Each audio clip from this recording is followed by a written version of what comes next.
You need to watch this video if you're trying to lose weight and you're obese and you just want to like get in shape. You just want to get in shape. That's all you want. This is going to be the easiest way possible. The goal of this video is to make this process as easy as possible. No suffering, no calorie restriction, no grueling workouts, none of that. No weird diets that's gonna like make you like freaking depressed because the food doesn't even taste good or anything. This is what you need to change. We're gonna do this through changing the mechanisms in your body through scientific means. Let's go. First one is going to be large quantities of food. Now, people say, oh, large quantities of food, that's going to be horrible regardless of what you're having. Not exactly. You can have large quantities of horrible food for your body, horrible for your organs, every single organ in your body, or you can have large quantities of good food and it's going to be better for your body.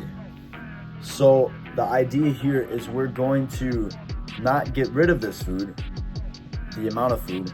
We're going to switch and replace the foods that we're eating with healthier alternatives that will taste good as well. You'll see. So let's discuss the worst foods you can be having right now. The worst foods, worse than sugar or anything else, worse than processed foods, is actually going to be seed oils. Seed oils or seeds or even nuts. These foods that doctors are telling you that are healthy and everything, that these fat doctors are telling you are healthy, are actually highly inflammatory for your body. Seed oils and seeds and nuts have high omega-6s in them, which is the kind of antagonist of omega-3s. So basically, omega-6s are like the villain of your body. They're bad. We want as least amount of omega-6s as possible. Of course, omega-6s are crucial for the body and you need just a tiny bit of them, but you need more omega-3s than you have omega-6s. And these seed oils, seeds, and nuts are so high in omega-6s that it throws off your entire body. Everything has inflammation. You get like redness. Sometimes your skin might get like little like red discoloration everywhere and everything. Your organs don't work as well. You put on more weight easier. All these horrible things that you don't want is going to happen when you're having large quantities of seed oils and omega-6s. So what do we want to replace these oils with? We want to replace our cooking oils, especially vegetable oil. That's not good either. Don't be deceived. It's going to be butter, ghee, tallow, coconut oil, or macadamia nut oil is okay too. That's a little bit more expensive. Macadamia nut oil does have a 1-to-1 ratio of omega-3 to omega-6s, so that's okay to be having. Okay, now that's all the way. So cook with butter, ghee, tallow, coconut oil, macadamia nut oil instead of the other crap. You're going to want to replace sugar. Sugar is bad for you, okay? That's agreed upon by everyone. It increases your chances of getting fatty liver, non-alcoholic fatty liver disease. And when you have a fatty liver, all these systems don't work as well. Like your body, it can't transport like iron, it can't transport vitamin A, like all these problems happen. Your gallbladder doesn't work, which means your body can't absorb fats as well, and it can't absorb fat-soluble nutrients. And this sugar can cause problems even from fruit. So, but at the same time, eating fruit is going to be better than like eating a freaking Twinkie, okay? So if you're eating Twinkies right now or chocolates or like these processed sugars, just switch, and you still have a sweet tooth, right?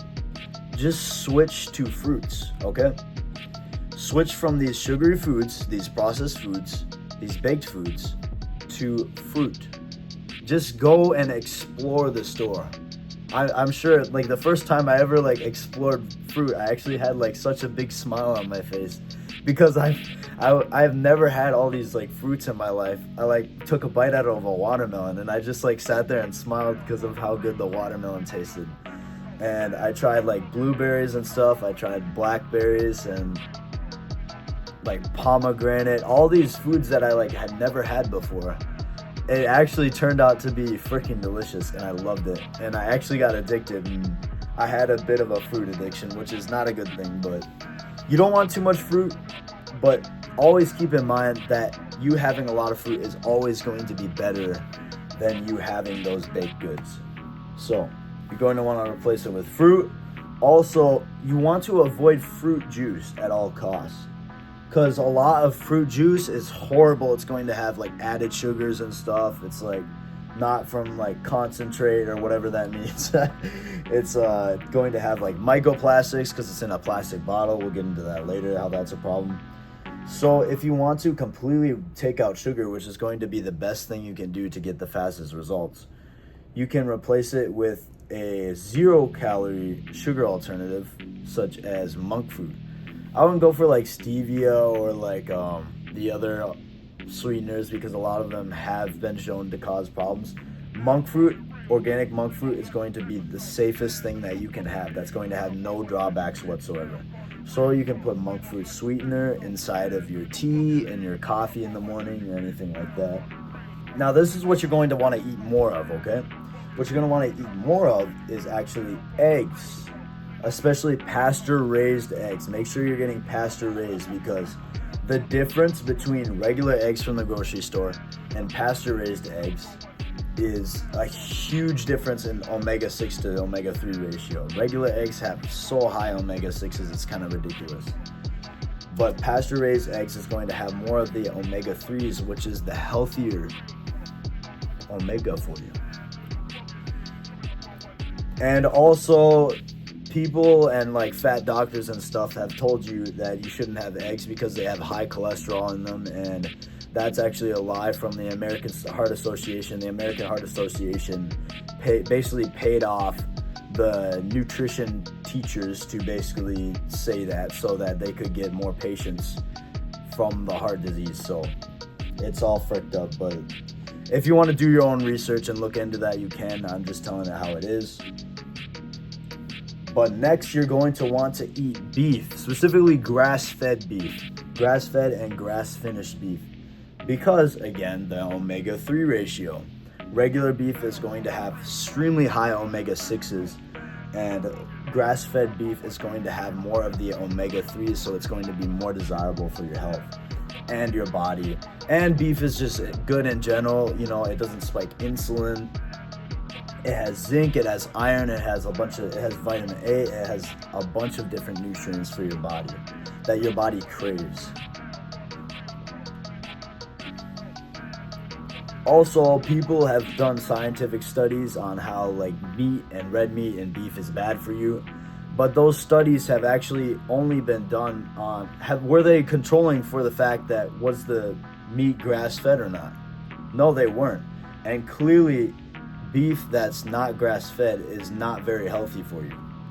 So these doctors and scientists need to be doing studies on the actual grass-fed beef, not the grain-fed beef, not the processed beef, because obviously that's going to be bad for you. Next, you're also going to want to eat fish and seafood. Now, don't go too far on this, because if you eat too much fish and too much seafood, these can accumulate heavy metals and it can actually build up in your body and can be bad. So I would say have fish or seafood just like once a week. Unless you like really like it, then you can have a little bit more. That's a good excuse. But yes, fish and seafood is going to have extremely high omega-3s, which are good for you. And they're going to have so many different nutrients for you. They're going to have iodine.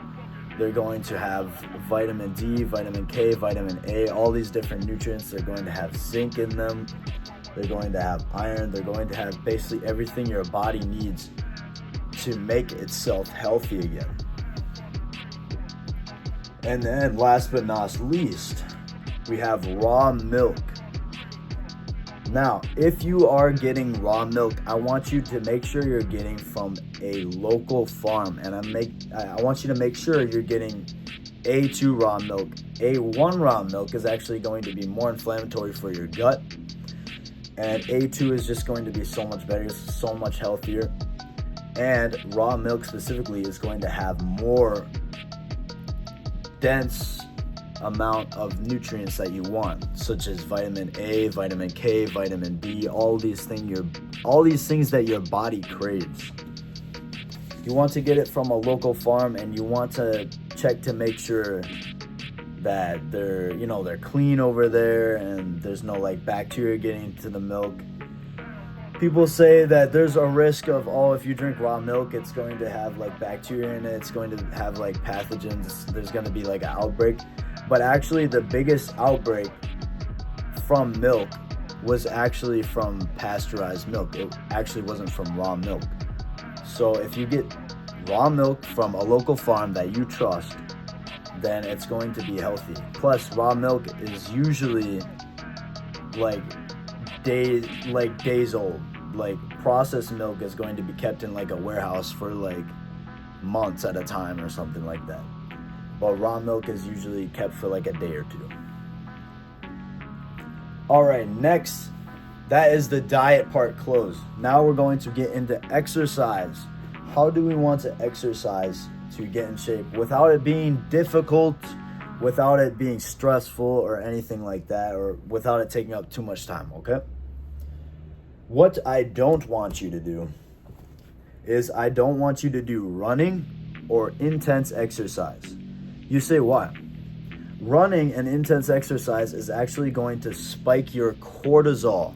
Cortisol is an adrenaline hormone. It's basically what makes you stressed. And when your body's stressed, your health goes down and your testosterone goes down. Everything just works less. Everything, like your brain even functions less. So especially from jogging, I see a lot of people jogging. Isn't it interesting that when you look outside and you see like people that are jogging, right? It's usually like the fat people that are kind of like jogging, you know what I mean? And then it's usually the people who are fit that are like just walking, you know what I mean? Why is that? It's because it's more effective. What you maybe want to do, you can maybe do resistance training. And that's like lifting weights, right? But only if it makes you feel good, okay? If it doesn't make you feel good, it's going to spike your cortisol. It's going to make you stressed. And when your cortisol's higher, you're going to be more likely to put on fat. You're going to be less likely to lose fat. What I want you to do is spam walks. So I want you guys to go for as many walks as possible throughout the day. Like whenever, like maybe you're on break for work, you go outside and you go for a little walk. Like go for walks with your friends, go for walks with your family. Just do whatever you can to just go on walks, because walks are going to reduce your cortisol. You're not going to be stressed, and you're going to be in that fat burning zone. When you're running and when you're doing intense exercise, your body's in the more sugar burning zone. So your body's burning carbohydrates. When you're in low intensity and you're just like at sort of walking, and it's called like kind of talking pace. So you're able to do your exercise and basically have a conversation. That's how intense you want it to basically be. Now if you're jogging, you're sort of like, you're like kind of out of breath, right? But you want to be in that slow pace exercise zone, because that is the fat burning zone. That's going to burn you the most fat. And then last but not least, actually kind of least, I don't know, but this is kind of an extra tip for you, is you're going to want to optimize your hormones. This is just a little extra thing if you want a little bit of extra results. What I want you to do is avoid microplastics. So plastic Tupperware, anything like that, plastic plates, like plastic containers, plastic jugs. You want to avoid cutting on plastic cutting boards, because the plastic kind of scrapes off of the knife and it can get into the food. And I want you to especially avoid microwaving. There's a lot of research on that as well. Especially don't, guys, please, this is a recipe for disaster.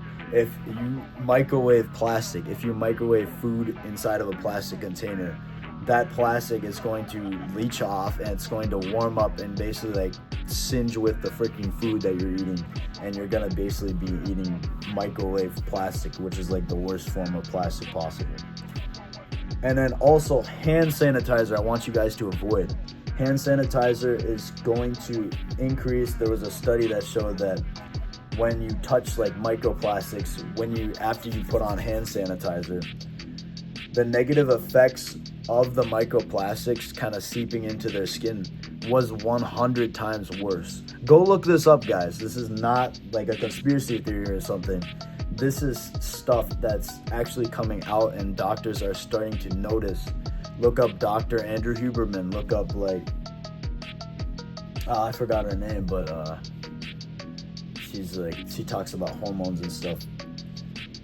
But also, next, you want to avoid touching receipts. Receipts are going to be like the most concentrated like BPA thing there is, which is really bad. It's going to seep into your skin. It's going to cause hormone problems. Next, you guys want to get a shower filter. There's a lot of hormones in the water that's bad. Berkey shower filter is a good brand, but anything that basically like filters out like the pollutants in the water, because even if you're in a so-called like good city water place, right, there's still going to be chemicals and bad stuff in the water that you want to avoid. Next is circadian rhythm. If you guys are really serious about this, you're going to want to watch the sunrise in the morning and you're going to watch the sunset at night. And you're going to want to turn your lights down maybe 2 hours before bed, and also put blue light blocking glasses on. You guys are also going to want to put on blue light blocking glasses 2 hours before bed. All of this stuff that I just told you is going to increase your testosterone levels. Testosterone levels are what burns muscle.